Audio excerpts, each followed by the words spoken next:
भैया दुई जने पति पत्नी रहन, पढ़ा लिखा रहन, लेकिन भैया अज्ञानी रहन। अज्ञानी कैसे रहन कि बियाह भा भैया 9 महीना बाद पेटे में लड़का आई गवा।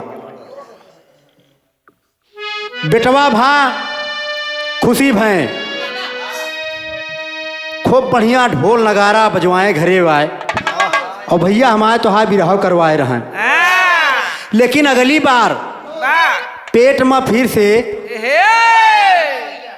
लड़का आवा तो वे का करें, वो कहे भ्रूण जांच करवा दें। भ्रूण जांच करवाएं कि एक बेटवा भा है, ऐसा ना हो हमारे अगली दाई बिटिया हो जाए। और भैया भ्रूण जांच कानूनन अपराध है, भ्रूण के जांच नहीं करवावे चाहिए, लिंग के जांच नहीं करवावे चाहिए मास्टर भैया। तो जब जांच करवाएं चुप्पे से पैसा कौड़ी दे के तो पेटे में पता लाग बिटिया बा 3 महीना के। भैया 3 महीना की बिटिया बा, बाबूजी परेशान हो गए, वो कई भ्रूण हत्या करवा दे दवा खियाई के। भैया जब बिटिया 3 महीना के हो के पेट में मर गए, ओकरी बाद जब वो कई आत्मा आसमान से अपने पापा मम्मी का रोए रोए कहती है का भैया,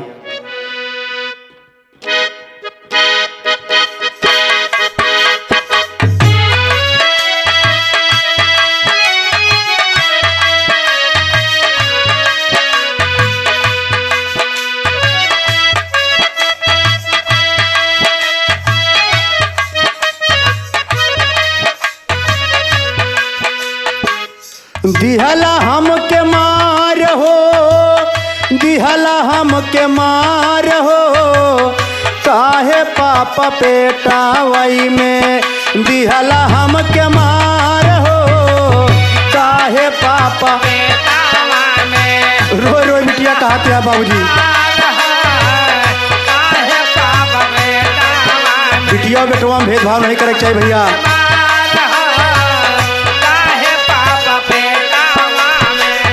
भैल नाही पावाले हो, भैल नाही पावाले, भैल नाही पावाले जा नामवा हमार हो, काहे पापा पेटा वही में, दिहला हम के मार हो, काहे पापा रोई रोई बाबूजी ओके आत्मा कहत बा अपने बाप से।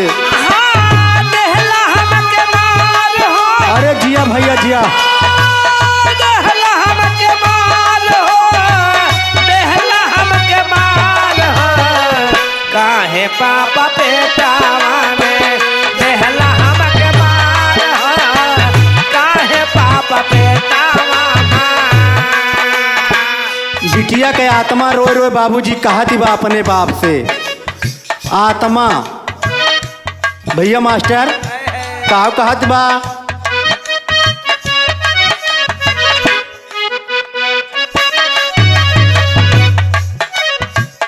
काहे पापा हमरो भ्रूण जांच करवाया, काहे पापा हमरो भ्रूण बहुत अच्छा भैया,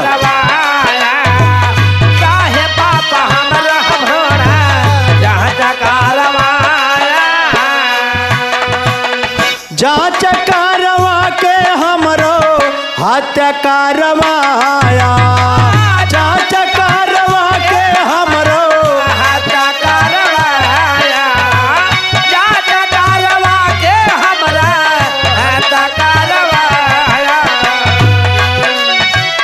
बाबू अपना काली हा, पापा अपना काली हा, बाबू अपना काली हा, नरकवई में डार हो, काहे पापा पेटा हवाई में, दिहला हम के मार हो, काहे पापा पेटावा में। अरे जिया लकी भैया जिया, कभो बिटिया बेटवा में भेदभाव ना कहा भैया।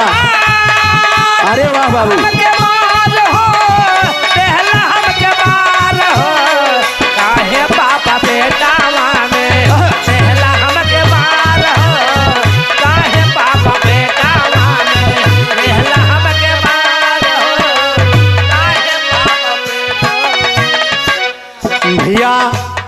अगली कड़ी में बिटिया रोए रोए कहाती बा बाबू, ऐसा काम भैया अपने समाज के आदमी से हम जो हाथ जोड़त ही कि सब जने भैया बिटिया और बेटवा में भेदभाव ना करा, नहीं तो लिंग अनुपात घटते जाता है भैया। पहले 1000 स्त्री 1000 पुरुष के पीछे 933 स्त्री रहीं, हो अब और कम हो जाती हैं भैया। अगर भैया बिटिया न पैदा करबा तो बीबी कहाँ से लौबाई, समाज के धारणा का बदले पड़े बाबूजी। अगले कड़ी में बिटिया कहती बा,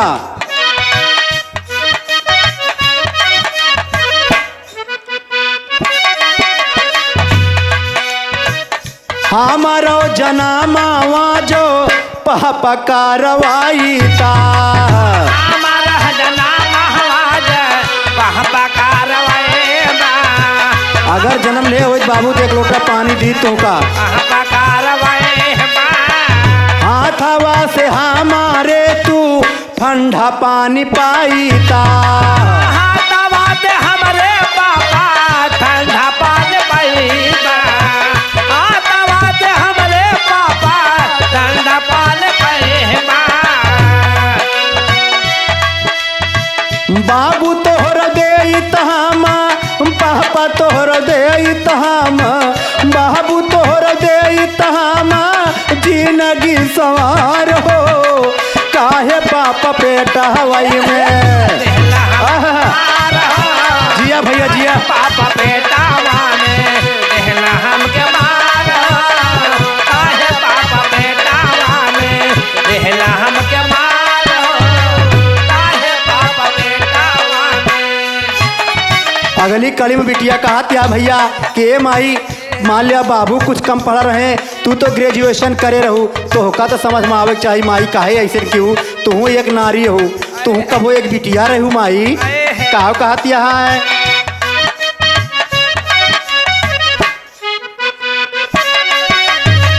माई हमरो तू रहलू पढ़ी लिखी नारी, माए हमरा दह रहलो पढ़े लिखे माए, माए हमरा रहलो तो पढ़े लिखे माए। काहे पापा जैसन तोहरो मतिया गैल मारी, काहे पापा गल तोहरा जिया भैया जिया, कैल मारे, काहे पापा जे गल तोहरा का दुख दर्द बा बाबू। गल मारे। बिटिया के आत्मा भटकती है और कहा कहती है, चाहू दिस भटकत बाटे, चाहू दिस भटकत बाटे, चाहू दिस भटकत बाटे, आत्मा हमार हो, काहे पापा पेटा हवाई में दिहला हमका। ए भैया ए बाबू काहे ऐसा कहा पापा,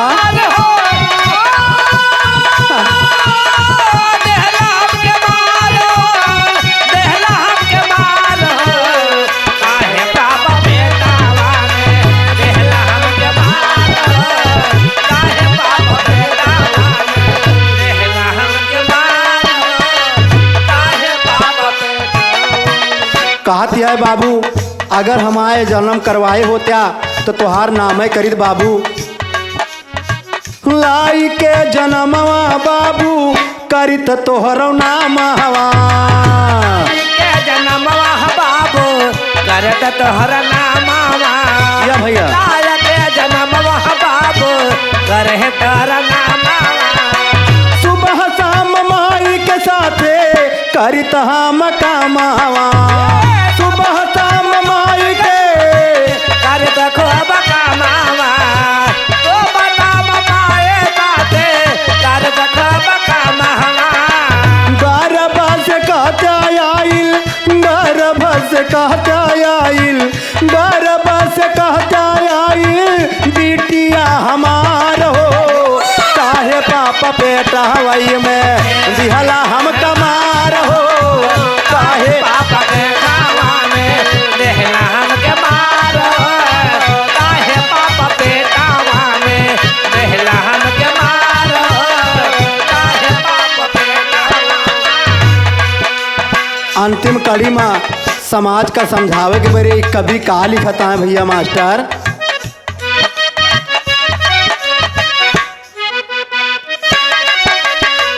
सिंगर गुलाब सबका तू ही न समझावा। गुलाब तो है समझावा। गुलाब सबका तू ही न समझावा। बेटी आयो बेटावा में फर्क जन लगावा।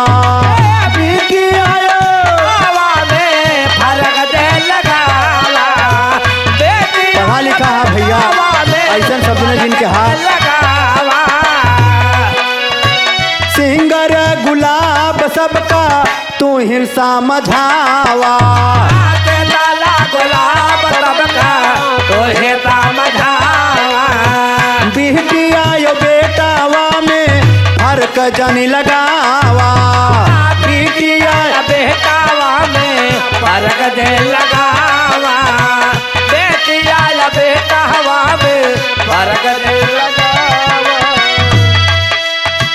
सच नदान का है भैया, सच नदान दिया सबही का सुधार हो।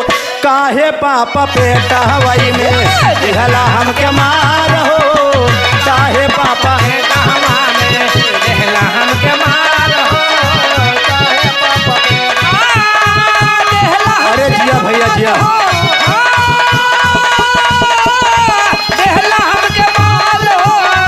देहला हमके मार हो। काहे पापा बेटावा में देहला हमके मार हो।